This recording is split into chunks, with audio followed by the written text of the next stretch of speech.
दोस्तों, अगर आप बच्चों की तरह इंग्लिश ग्रामर सीखना चाहते हैं और अपने लिए इंग्लिश बोलचाल को आसान बनाना चाहते हैं तो इससे बेहतर कोर्स आपको कहीं नहीं मिलेगा। इस कोर्स में हम आपको बिल्कुल बेसिक इंग्लिश ग्रामर और रोज़मर्रा इस्तेमाल होने वाली इंग्लिश ग्रामर की प्रैक्टिस करवाते हैं और आपके लिए इंग्लिश बोलचाल को आसान बनाते हैं। आपने हमारे इस कोर्स को शुरू से लेकर आखिर तक लाजमी देखना है। इस कोर्स की तमाम क्लासेस आपने लाजमी देखनी है दोस्तों, जो कि हम ऑलरेडी अपने चैनल पर अपलोड कर चुके हैं और आज हमारे इस कोर्स का 16वां दिन है। फ्रेंड्स, अगर आप हमारे साथ घर बैठे ऑनलाइन स्पोकन इंग्लिश कोर्स की क्लासेस ज्वाइन करना चाहते हैं तो अभी हमारे दिए गए व्हाट्सएप नंबर पर कांटेक्ट करें। So friends, let's get started. दोस्तों, उससे पहले आपको ये पता होना चाहिए कि आपने 15वें दिन के सबक में क्या सीखा था। दोस्तों, ये वाला लेसन बहुत ही ज़्यादा इंपॉर्टेंट है। आपने हमारे प्रीवियस लेसन को लाजमी देखना है। दोस्तों, प्रीवियस क्लास में आप ये सीखेंगे कि इंग्लिश के जितने भी अल्फ़ाबेट्स हैं उनकी साउंड्स क्या होती हैं। अगर आप उन साउंड्स को पहचान लेते हैं तो आपके लिए वर्ड्स को अदा करना आसान हो जाता है।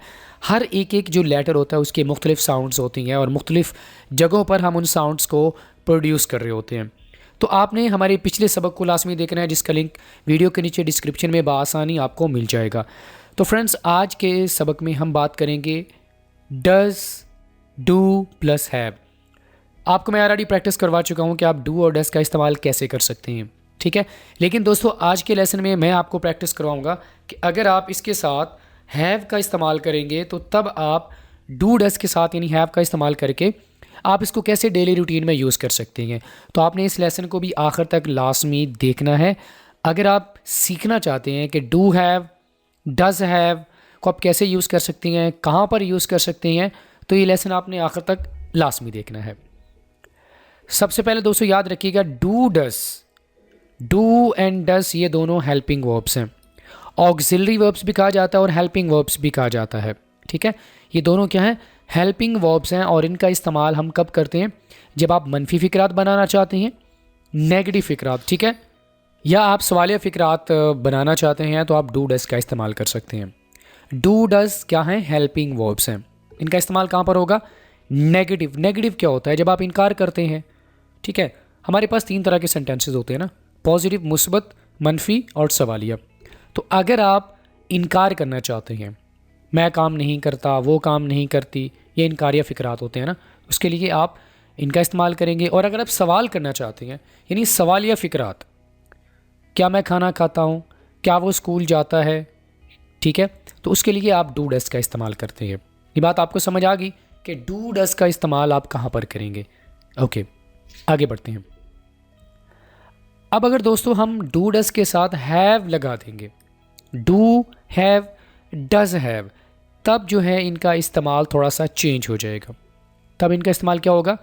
जब हम इनके साथ यानी डू डज़ के साथ हैव का इस्तेमाल करेंगे तो तब हम इनको इस्तेमाल करेंगे मिल्कियत के बारे में। अगर आप ज़ोर डालना चाहते हैं, अपनी मिल्कियत के बारे में बताना चाहते हैं, तो आप डू हैव या डज़ हैव का इस्तेमाल करेंगे।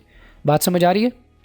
यानी जब आपकी मिल्कियत में कोई चीज़ है ना, आपकी मिल्कियत में कोई चीज़ है, उसके बारे में आप ज़ोर डालकर बताना चाहते हैं कि भाई ये चीज़ मेरी ही है, मिल्कियत की बात करना चाहते हैं, तो आप डू हैव या डज़ हैव का इस्तेमाल कर सकते हैं।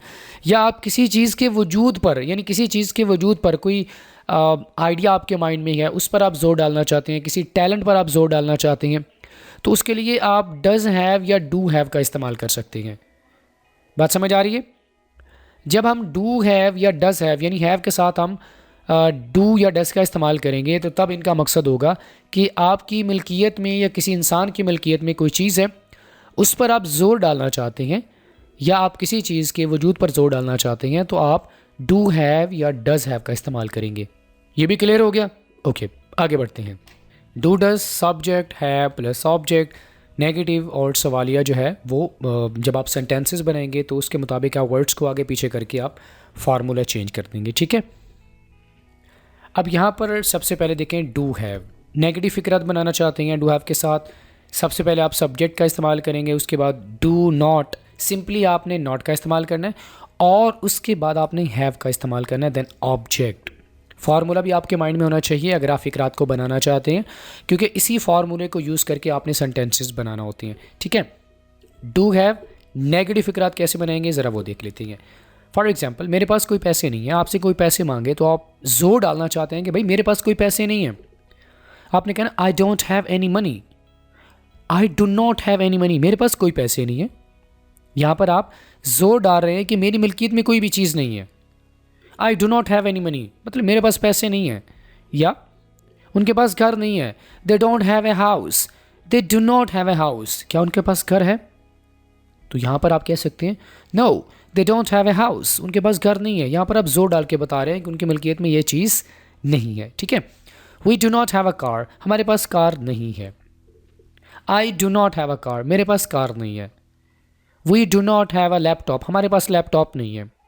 You do not have a letter, आपके पास एक ख़त नहीं है।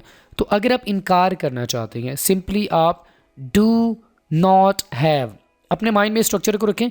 डू नॉट हैव, सब्जेक्ट तो पहले आप इस्तेमाल करेंगे। I do not have, you do not have, they do not have and we do not have, उसके बाद आप ऑब्जेक्ट का इस्तेमाल करेंगे। नेगेटिव फिक्रात बनाना आपने सीख लिए, डू हैव, और उसके बाद आपने क्या लगाना, डू हैव को अगर आप यूज़ करना चाहते हैं नेगेटिव फिक्रात में तो आप इस तरह यूज़ करेंगे। ठीक है, आगे बढ़ते हैं। अगर आप सवाल करना चाहते हैं तो फिर इसका फार्मूला भी चेंज हो जाएगा, आपको मैंने बताया था। फिर डू का इस्तेमाल आप शुरू में करेंगे, उसके बाद सब्जेक्ट का इस्तेमाल करेंगे, देन हैव, और उसके बाद ऑब्जेक्ट का इस्तेमाल करेंगे। तो नेगेटिव में और सवालिया में जो फार्मूला होता है उसमें फ़र्क यही होता है कि नेगेटिव में आप नॉट का इस्तेमाल करते हैं हैव से पहले, ठीक है, और सब्जेक्ट का इस्तेमाल आप पहले करते हैं। लेकिन जब आप सवाल कर रहे होते हैं तो आप हेल्पिंग वर्ब अगर आपके पास दो हों, ठीक है, तो उसमें से एक जो होगा आप शुरू में यूज़ करेंगे। तो यहाँ पर डू को हम शुरू में ये लेके आएंगे, उसके बाद subject, have and then object. ठीक है, तो क्वेश्चन कैसे करेंगे, क्या आपके पास एक कलम है? Do you have a pen? यहाँ पर आप बेसिकली उससे उसकी मिल्कियत के बारे में पूछ रहे हैं कि कोई चीज़ क्या उसकी मिल्कियत में है, क्या उसके पास है, क्या तुम्हारे पास है? Do you have a pen, क्या आपके पास एक कलम है? Do they have enough time, क्या उनके पास काफ़ी वक्त है? Do they have enough time. Do I have a nice dog, क्या मेरे पास एक अच्छा कुत्ता है? Do I have a nice dog. Do you have a car, क्या आपके पास कार है? Do we have a big house. तो इस तरह आप बहुत सारे सेंटेंसेस खुद से बना सकते हैं। तो दोस्तों आपने सीख लिया डू हैव, डू के साथ हैव का इस्तेमाल करेंगे कब? जब आप मिल्कियत पर जोर डालना चाहते हैं। नेगेटिव फिक्रा कैसे बनाएंगे आपको मैंने समझा दिया। इसी तरह आप क्वेश्चन कैसे कर सकते हैं वो भी आपको मैंने बता दिया। ठीक है, अब ज़रा दोस्तों हम बात कर लेते हैं डज़ हैव की। अगर आप डज़ हैव का इस्तेमाल करना चाहते हैं तो सिंपली आपने क्या करना है, फॉर्मूला वही रहेगा। ठीक है, आपने यहाँ पर डू का इस्तेमाल पहले किया, आपने डज़ का इस्तेमाल करना, उसके बाद आपने नॉट का इस्तेमाल करना और हैव का इस्तेमाल करना। Does have. अच्छा, ये एक चीज़ अपने माइंड में रख ले कि आपने ये पढ़ा होगा, बल्कि मैंने टेंसेस पर भी वीडियोस बनाई हैं कि हम डज़ का इस्तेमाल सिंगुलर सब्जेक्ट्स के साथ करते हैं, बिल्कुल करते हैं। ठीक है, और जब हम हैव का इस्तेमाल करेंगे, आमतौर पर ये भी एक रूल है कि आप थर्ड पर्सन के साथ आप हैज़ का इस्तेमाल करते हैं ना, शी हैज़, ही हैज़, इस तरह हम इस्तेमाल कर रहे होते हैं। लेकिन जब हम इसके साथ डज़ का इस्तेमाल करेंगे तो इसके साथ हम सिंगुलर सब्जेक्ट्स के साथ भी हम हैव का इस्तेमाल करेंगे, हम हैज़ का इस्तेमाल नहीं करेंगे। वो कैसे?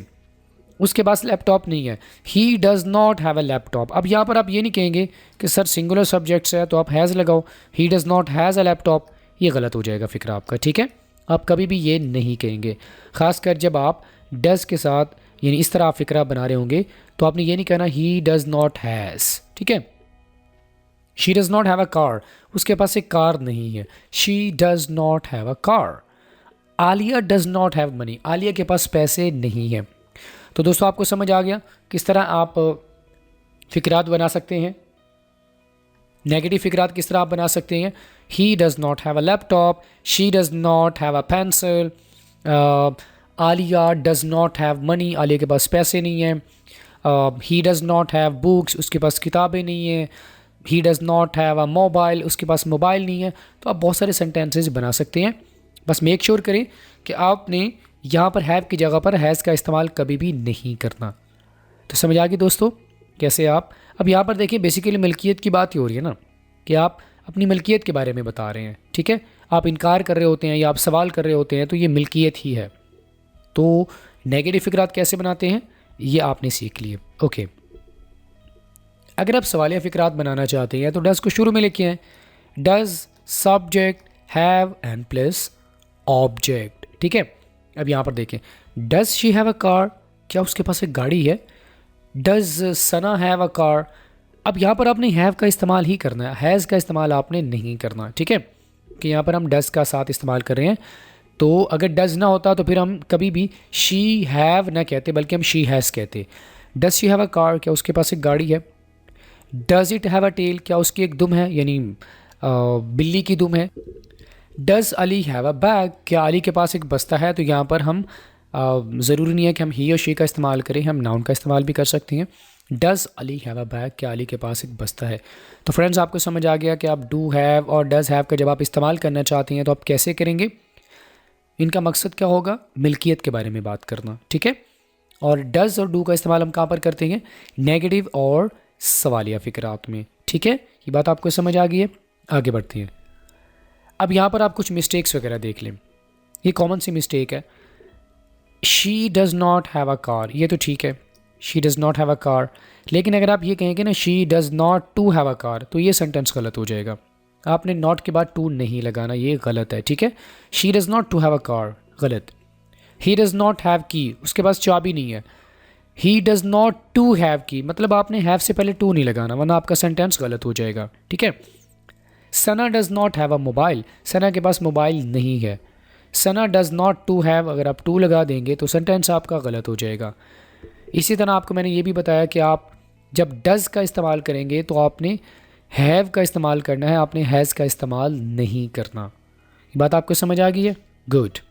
अब यहाँ पर आपको मैंने एक चीज़ बताई थी कि अगर किसी के वजूद पर आप ज़ोर डालना चाहते हैं, ठीक है, किसी काम पर आप ज़ोर डालना चाहते हैं या किसी चीज़ के वजूद पर आप ज़ोर डालना चाहते हैं, तो उस सिचुएशन में भी आप डज़ हैव या डू हैव का इस्तेमाल कर सकते हैं। अगर आप किसी चीज़ के वजूद पर ज़ोर डालना चाहते हैं, किसी काम पर ज़ोर डालना चाहते हैं, तो आप डू हैव या डज़ हैव का इस्तेमाल कैसे करेंगे। सेंटेंसेस देख लेते हैं। I do have an idea, मेरे पास वाकई एक सोच है, एक ख्याल है। फॉर एग्ज़ाम्पल आप तमाम के तमाम जो फ्रेंड्स हैं वो सोच रहे हैं कि सोचो इसके बारे में क्या करना है, कोई अच्छा सा आइडिया लड़ाओ।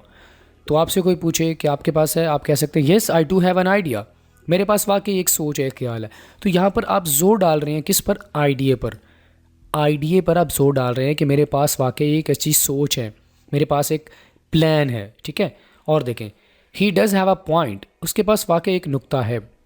बात करते वक्त अगर कोई एक बंदा है वो इम्पोर्टेंट बात कर जाता है तो आप कहते हैं he does have a point, इसकी बात सही है, इसके पास वाकई एक नुक्ता है। ठीक है, they do have the keys, उनके पास वाकई चाबियां हैं।